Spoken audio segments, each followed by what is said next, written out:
North Atlantic, May 5, 1943, 11:14 p.m. The Atlantic was winning. For 5 relentless nights, German U-boats had stalked Convoy on 5 through towering seas and freezing darkness. 7 merchant ships already rested on the ocean floor. More than 30 submarines were closing in from every direction, while the Convoy's exhausted escorts were running low on fuel, ammunition, and luck. On the bridge of the destroyer Hvidet, every officer expected another brutal night. Then a radio receiver crackled. Deep below the bridge, an operator wearing headphones watched a thin needle sweep across a circular dial. The signal lasted only a few seconds before dissolving back into static. To almost everyone aboard, it was just another routine enemy transmission, one more encrypted message no one could read. But something about it felt different. Seconds later, another transmission arrived. The needle pointed somewhere else. Then another. Again, the bearing shifted. The messages themselves remained an unbreakable mystery. Yet the changing directions hinted at something far more valuable than the words they carried. The operator wasn't reading German. He was reading movement. If his interpretation was correct, the convoy wasn't about to face another perfectly coordinated assault. The entire Wolfpack was changing course. It was a conclusion so unexpected that many experienced officers would have dismissed it outright. Every tactical manual insisted the submarines should be tightening their trap, not opening it. So why were the signals telling a completely different story? To answer that question, we have to understand why one of the most important weapons in the Battle of the Atlantic wasn't a gun, a bomb, or even a secret code. It was a radio signal, and the tiny machine that could reveal where it came from. By the spring of 1943, the Battle of the Atlantic had become a war of mathematics. Every month, merchant ships carrying food, fuel, ammunition, and troops crossed the Atlantic in long, vulnerable convoys.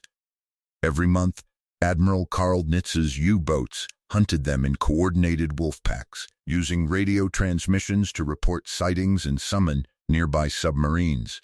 A single message could send half a dozen U-boats racing toward one convoy within hours. The Allies possessed one critical advantage. Every time a U-boat transmitted, it briefly revealed its position, not its exact location, but its direction. To exploit that tiny mistake, Allied engineers developed high-frequency direction finding, better known by its unforgettable nickname, Huff-Duff. Imagine standing alone in a pitch-black room. You can't see the person speaking. You can't understand a single word they say. But every time they speak, a compass instantly points toward the sound. That was Huff-Duff. It couldn't decipher Germany's encrypted Enigma messages. It couldn't reveal what commanders were saying or what orders they were issuing. Instead, it answered a different question, one that often proved even more valuable. Where did the signal come from? On paper, the idea sounded revolutionary. At sea, it was anything but simple. Towering waves threw the equipment off balance. Atmospheric interference distorted weak signals. Friendly radio traffic crowded the same frequencies. Some enemy transmissions lasted only a second or two before disappearing into static. One careless bearing could send an escort charging toward empty ocean, while enemy submarines slipped silently through the convoy screen. It wasn't difficult to understand the skepticism. Many experienced captains viewed Huff-Duff as a useful aid, but not a tool they were willing to trust with the fate of an entire convoy. And their caution was understandable. The machine didn't make decisions. People did. Yet buried inside the endless stream of bearings, static, and disappearing signals, a pattern was quietly repeating itself. Almost nobody recognized it. The few who did weren't listening for enemy messages. They were watching something far stranger. Not what the Germans were saying, but how their signals moved. For most radio operators, every intercepted transmission was treated as a separate event. A bearing was taken. The position was logged. The report was passed to the bridge. Then everyone waited for the next signal. But the Battle of the Atlantic wasn't being fought one transmission at a time. It was being fought through patterns. Escort crews gradually began noticing something no training manual had ever mentioned. Before nearly every coordinated Wolfpack attack, the radio bearings behaved in remarkably similar ways. More transmissions appeared. The directions began drawing closer together. One submarine spotted the convoy. Another answered, then another. Like hunters tightening a circle around their prey, the bearings slowly converged. It made perfect sense. What happened next did not. Occasionally, after hours of intense radio traffic, the pattern suddenly reversed. The transmissions didn't stop. They spread apart. One signal drifted west. Another moved north. Another faded into the distance. Most officers assumed the Germans were simply repositioning for another attack. It was the safest conclusion. A convoy that relaxed too early could pay for that mistake with hundreds of lives. But what if the opposite was true? What if those widening bearings didn't signal another attack, but a withdrawal? It was a dangerous possibility. If the escorts abandoned their defensive positions based on a false interpretation, they could leave dozens of merchant ships exposed to submarines waiting just beyond the darkness.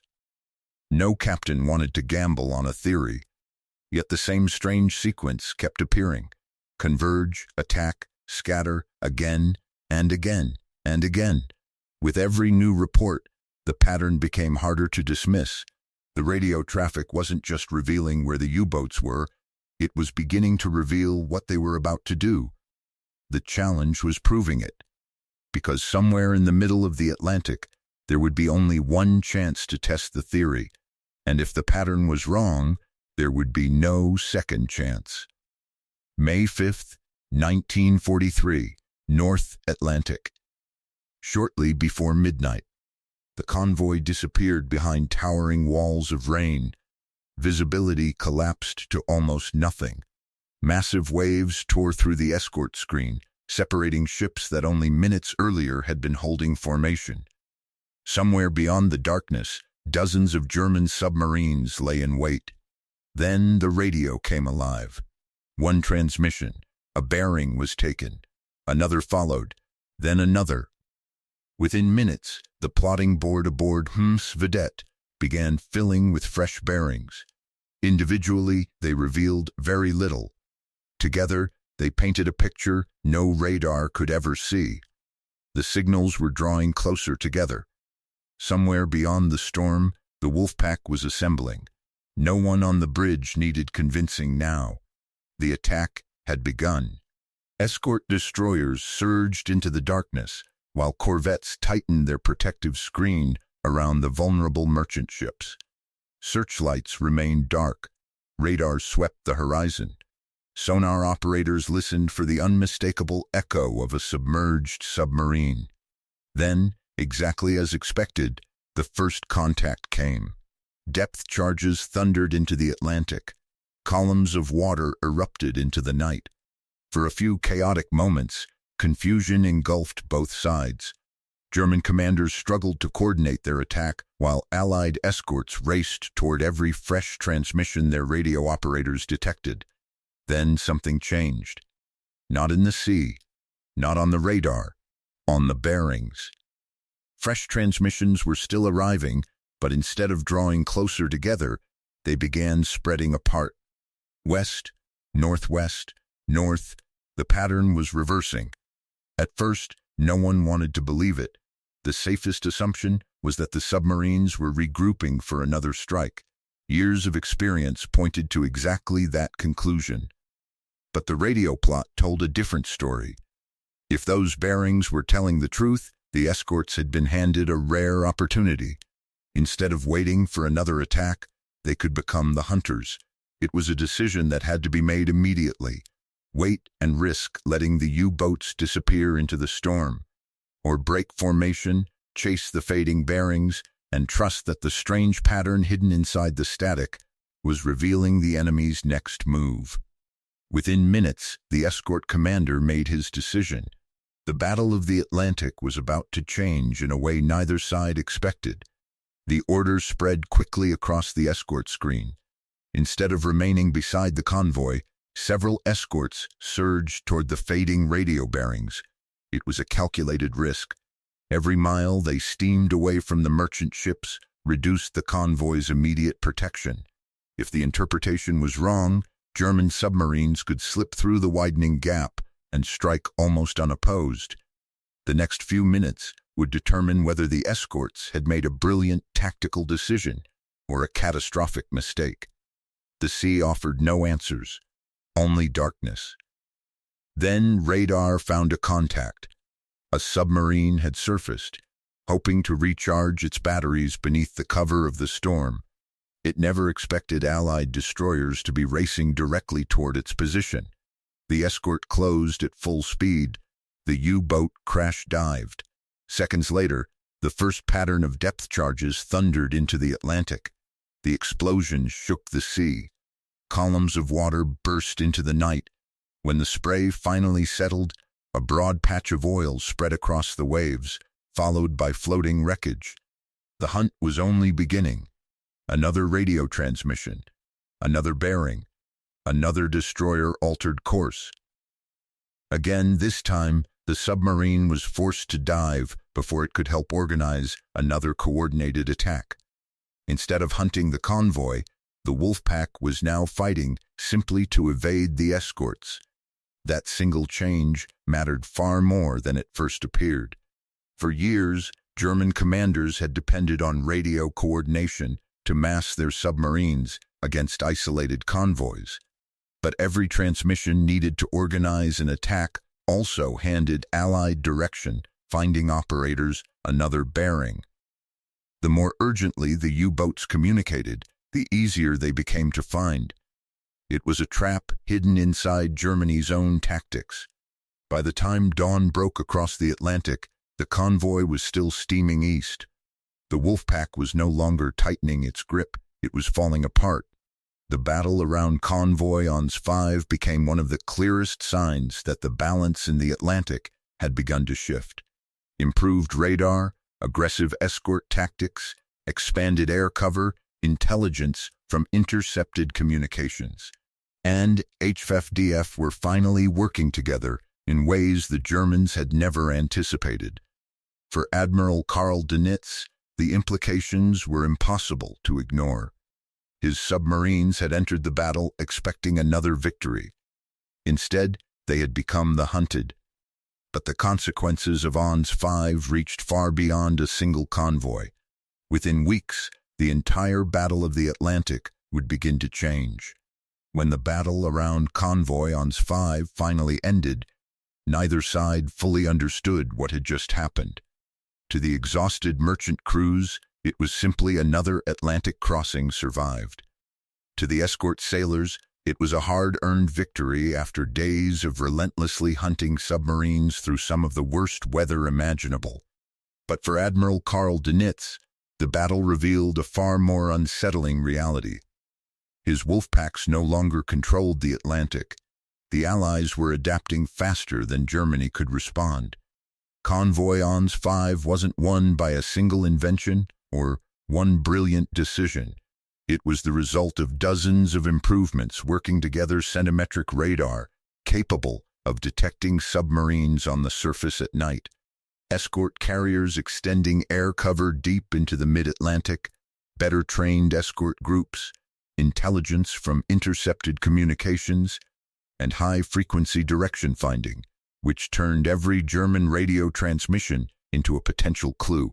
The technology itself wasn't entirely new. HFDF had already been installed aboard many Allied escort ships. What changed was something far more important. Commanders finally learned to trust it. More importantly, they learned how to combine it with every other advantage they possessed. Only weeks later came what German submariners would forever remember as Black May. During May 1943, the Kriegsmarine lost more submarines than in any previous month of the war. The losses became so severe that Dönitz withdrew many of his U-boats from the North Atlantic convoy routes, acknowledging that the campaign could no longer continue in the same way. The Atlantic was still deadly. The war was far from over. But the balance had shifted. History doesn't always turn because of a revolutionary new weapon. Sometimes it turns because ordinary tools are finally used in extraordinary ways. In the endless darkness of the North Atlantic, victory didn't come from hearing the enemy's secrets. It came from realizing that every time they spoke, they revealed just enough to be found. Because in war, the smallest signal can change the course of the biggest battle. The Battle of the Atlantic would continue for another 2 years. Thousands more sailors would face freezing seas, torpedoes, and endless nights beneath the gray Atlantic sky. But historians still point to the spring of 1943 as the moment the tide truly began to turn. Not because Germany stopped fighting, but because the Allies had finally learned how to hunt the hunters. And perhaps that's the greatest lesson hidden inside this story. Wars aren't always decided by the biggest guns or the most powerful ships. Sometimes they're won by the people who recognize a pattern everyone else overlooks. If you enjoyed uncovering this forgotten chapter of World War II, another remarkable story is waiting for you. Click the video on your screen to discover another forgotten battle, secret weapon, or unsung hero that helped shape the course of history. And if you're fascinated by deeply researched World War II documentaries, consider subscribing because we uncover the stories history almost forgot.